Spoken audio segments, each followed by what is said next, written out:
Hello बच्चों, let's see the question. तो question में क्या है, हमें टेम्परेचर और अमाउंट ऑफ हीट जो है उसका ग्राफ गिवन है। टेम्परेचर वाटर का है ऊपर की तरफ और नीचे आइस का है। और तो हमें कुछ कंक्लूजन्स निकालने हैं। तो हम देखते हैं, ये जो वाटर का है टेम्परेचर पहले 40 डिग्री सेल्सियस था, फाइनली 0 डिग्री सेल्सियस हो गया। और इसे हीट लूज कितनी की है, 4 इंटू जो भी अमाउंट है इसकी कैलोरी, लेट्स से 4 कैलोरी। तो ये 4 इक्वल हो गया एम एस डेल्टा टी के, M S delta T.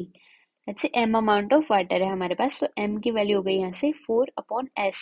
Specific heat capacity कितनी होती है वाटर की, 1 कैलोरी। डेल टी टेम्परेचर में चेंज कितना आया, 40 डिग्री सेल्सियस। तो यहाँ से मास की वैल्यू आ गई 1/10 kg। ओके, अब हम आइस के लिए सेम फॉर्मूला यूज करते हैं।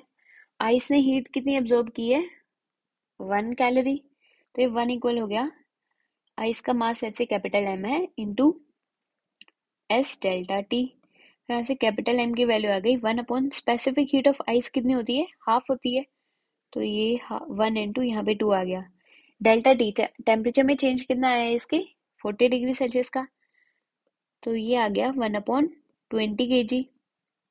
तो जो मास ऑफ वाटर है वो डबल है आइस का मास के। तो फर्स्ट ऑप्शन जो है वो करेक्ट हो गया। सेकंड ऑप्शन देखते हैं, इक्विलिब्रियम टेम्परेचर बताना है हमें और कितनी अमाउंट ऑफ आइस जो है वो मेल्ट हुई होगी ये बताना है। Let's say M dash amount of heat जो है वो मेल्ट हो चुकी है। M dash amount of ice जो है वो मेल्ट हुई, तो कितना एनर्जी की जरूरत पड़ेगी, एम डैश इंटू उसकी लेटेंट हीट। लेटेंट हीट क्या होती है, 80 कैलोरीज पर ग्राम की बात करिए। ओके, ये भी ग्राम में ही है, सॉरी। ये हमें एम डैश इंटू 80 है एनर्जी है। ये एनर्जी किसके इक्वल होगी, जितनी वाटर ने इवोल्व की है माइनस आइस ने जितनी एब्जॉर्ब की है 0 डिग्री सेल्सियस तक आने के लिए, वो है 4 - 1, दैट इज 3। तो एम डैश हो गया 3/80। तो एम डैश की वैल्यू आ गई 3/80 ग्राम।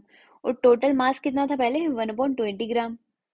तो एम डैश अपॉन एम हो गया 3/80, और यहाँ पे है ये 20 आया।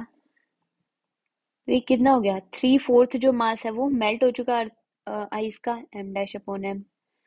तो सेकंड ऑप्शन भी करेक्ट हो गया, 3/4 of the ice melted. Third option देखते हैं, इक्विलिब्रियम टेम्परेचर तो 0 है लेकिन 1/4 ऑफ वाटर फ्रोजन, तो ये गलत है। इक्विलिब्रियम टेम्परेचर 10 डिग्री सेल्सियस, ये भी गलत है। तो first and second are the correct options. I hope you got it, best of luck.